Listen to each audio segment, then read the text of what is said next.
Olá a todos, bom dia. Eu sou Vinícius Amaro, estudante do programa de pós-graduação em música, com concentração em composição musical. E, antes de mais nada, eu gostaria de agradecer a oportunidade, e mais que isso, manifestar a minha satisfação e alegria em estar em um dia de homenagem ao professor Paulo Costa Lima. Bem, a minha homenagem, em forma de apresentação, leva o título de Um Caminho de Criação e Diálogo a partir da rítmica do candomblé, uma resposta às investidas composicionais de Paulo Costa Lima. E ela leva esse título justamente porque ela parte de um âmbito motivacional. Em entrevista concedida à rádio Antena MEC FM para falar de uma de suas últimas peças, As Sete Flechas, o Batuque Concertante, Paulo disse: "Eu tenho um grande interesse pelo diálogo da música contemporânea e o ritmo do candomblé. Com os estudos que eu fiz, chego à conclusão que a rítmica do candomblé é tão erudita quanto qualquer outra tradição por sua complexidade."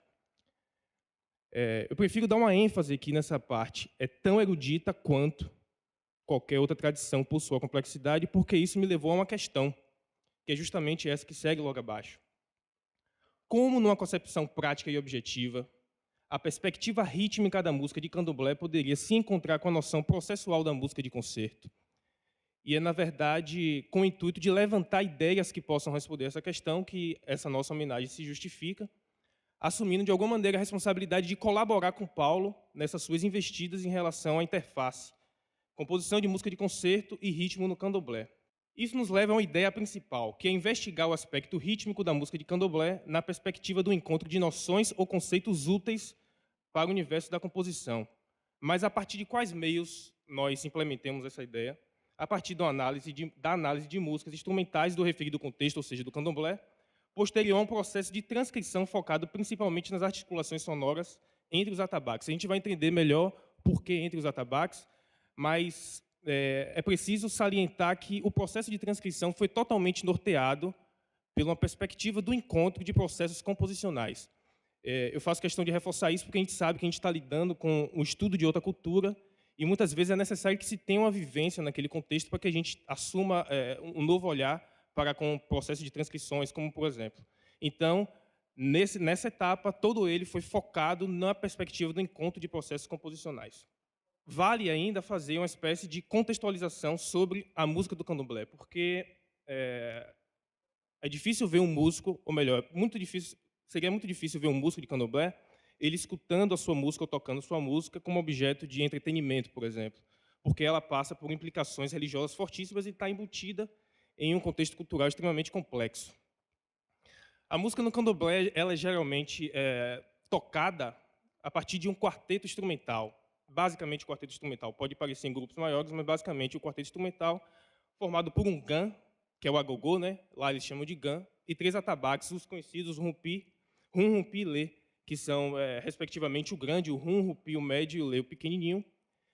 E é importante salientar que os atabaques, naquele contexto, são instrumentos sagrados, porque eles fazem uma espécie de mediação entre o mundo humano e o espiritual, né? Há autores, inclusive, que dizem que os atabaques ele desenvolvem a linguagem de comunicação do homem para com as entidades cultuadas nesse terreno, que são os orixás. E, dentre eles, o rum assume uma importância prioritária, porque, a partir do seu desenvolvimento, que a entidade em questão vai se incorporando no Filho de Santo.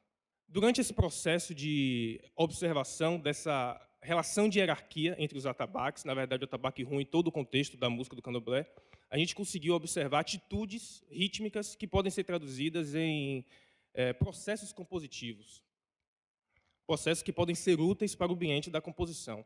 E a gente nomeou aqui 5: ressignificação rítmica, dissociação rítmica, sintonização rítmica, suspensão rítmica e sublimação rítmica. Aqui também vale a pena fazer uma ressalva, que todas essas terminologias utilizadas foram feitas mais ou menos empiricamente, o que faz com que elas sejam entendidas como termos genéricos, porque a gente assume a ideia de que é preciso uma vivência nesse contexto para ver em que medida essa terminologia condiz com a perspectiva êmica, né? Então, vamos lá ver cada um desses processos, dessas atitudes rítmicas, e ver como é que isso pode se comportar numa perspectiva de um olhar compositivo. Processo número 1, ressignificação rítmica. Em minhas palavras, é a transformação, simplesmente mudança da perspectiva intuitiva de um evento rítmico de grande evidência, desencadeada pela ação de outro evento de menor expressão, cuja função é exatamente promover novas feições e expectativas. A gente tem aqui, em relação à figura 1, que na verdade é um darrum de alguma música que foi traduzida, ou que foi transcrita, 4 situações, onde a gente tem uma ideia rítmica padrão aqui, que ela é trabalhada ciclicamente em toda a música, mas ela passa por espécie de renovações, de novos sentidos, de ressignificações, a partir de atuações do rum.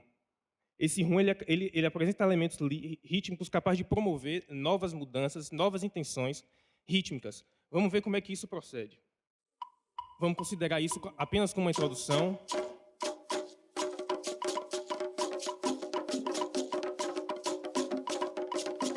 As feições do rum.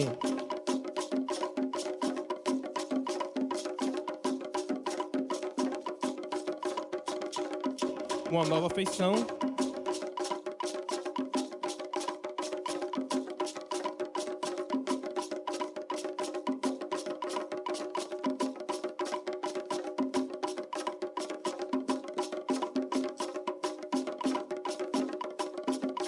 Novas feições de acordo com esse ritmo que é cíclico. Simplesmente provocada por esse elemento de ressignificação. Processo número 2, dissociação rítmica. Em minhas palavras, mais uma vez, é um desprendimento acompanhado por um progressivo desenvolvimento de um membro de um evento rítmico formado a partir de uma verticalidade, resultando em 2 ou mais caminhos rítmicos paralelos. O reminiscente do evento rítmico primário e o resultante do processo de desmembramento. A gente tem essa caixona azul, um evento rítmico formado a partir de uma verticalidade, né? Quando, em um dado momento, o rum ele se desprende desse evento primário e causa e propõe um caminho paralelo. Então, a gente vê que existe uma permanência, uma reminiscência do evento rítmico primário, o evento rítmico formado pela verticalidade, e um caminho paralelo criado por esse processo de dissociação. Então, a gente nomeou isso de dissociação rítmica, né? Vamos ver como é que isso passa, né, no contexto musical.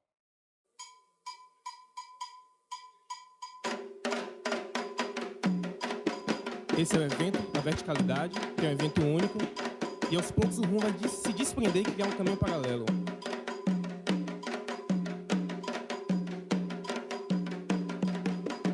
Completamente desprendido, dissociado,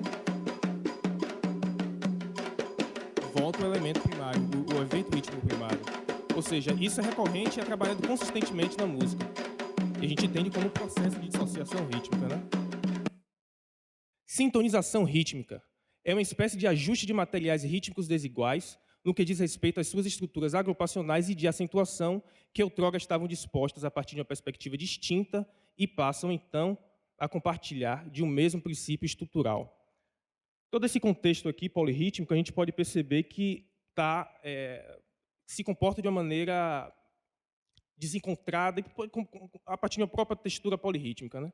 Quando, em um dado momento, tudo passa por uma espécie de homogeneização, de forma que as estruturas rítmicas ficam completamente homogêneas e regulares.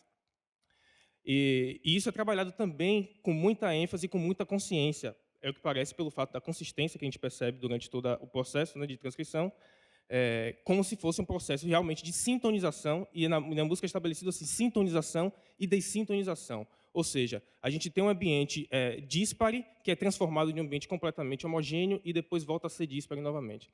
Vamos ver como é que isso funciona musicalmente.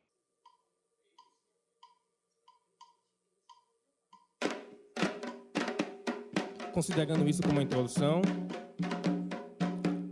vamos perceber a partir daí. A gente tem essa textura mais imbricada, né, um pouco mais complexa.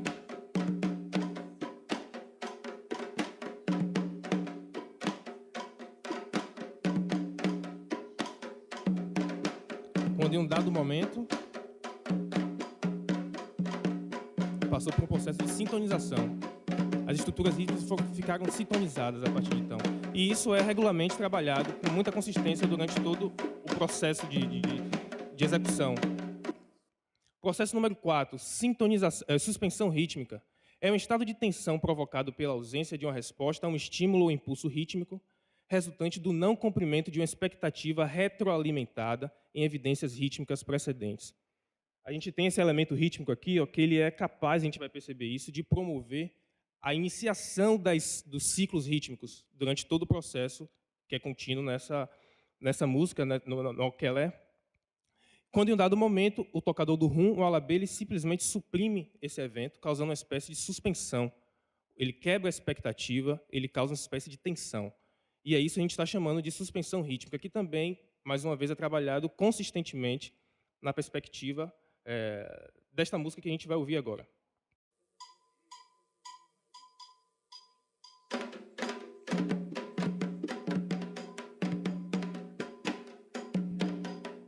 Olha ele aqui, marcando a iniciação de cada entrada, de cada ciclo, quando, em um momento, o alabê suprime,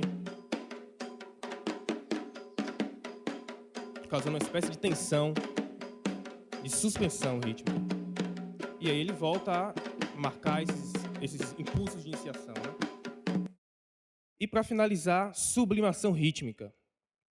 É a mudança abrupta para uma perspectiva rítmica temporal consideravelmente distinta, motivada por um evento rítmico pontual.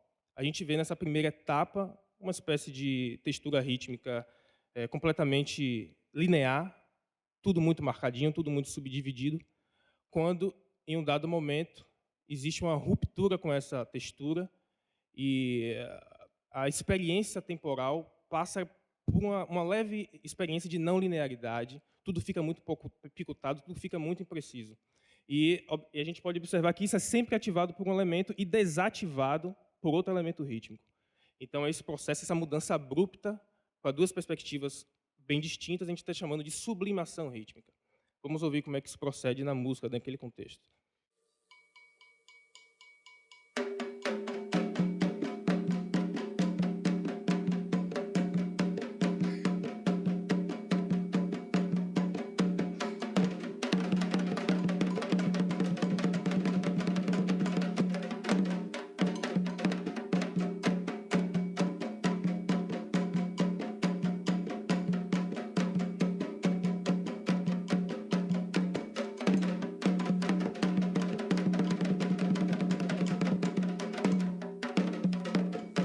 Por aí vai.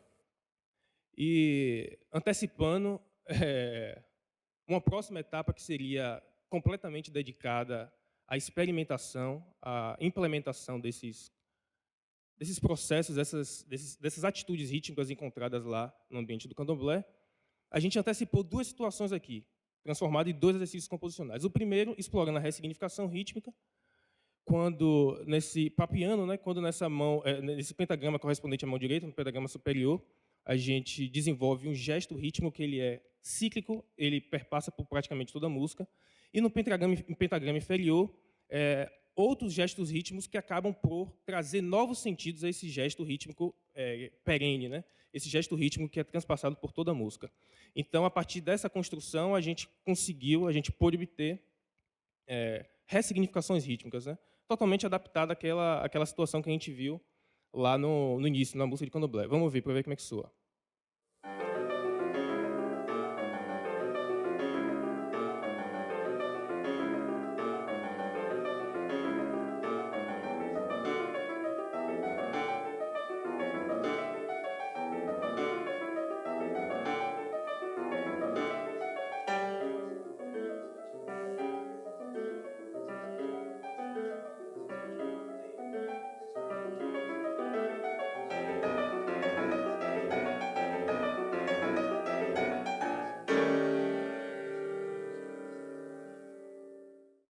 E um segundo exercício apoiado no processo de dissociação rítmica, quando construímos nesse caixão azul, aí, mais uma vez, esse quadradão azul, um evento formado a partir de verticalidade e uma linha, um membro desse evento, correspondente a essa linha da clarineta, vai se dissociando, criando uma personalidade própria e atingindo assim um caminho paralelo a esse evento primário. Isso para a quarteta de madeiras.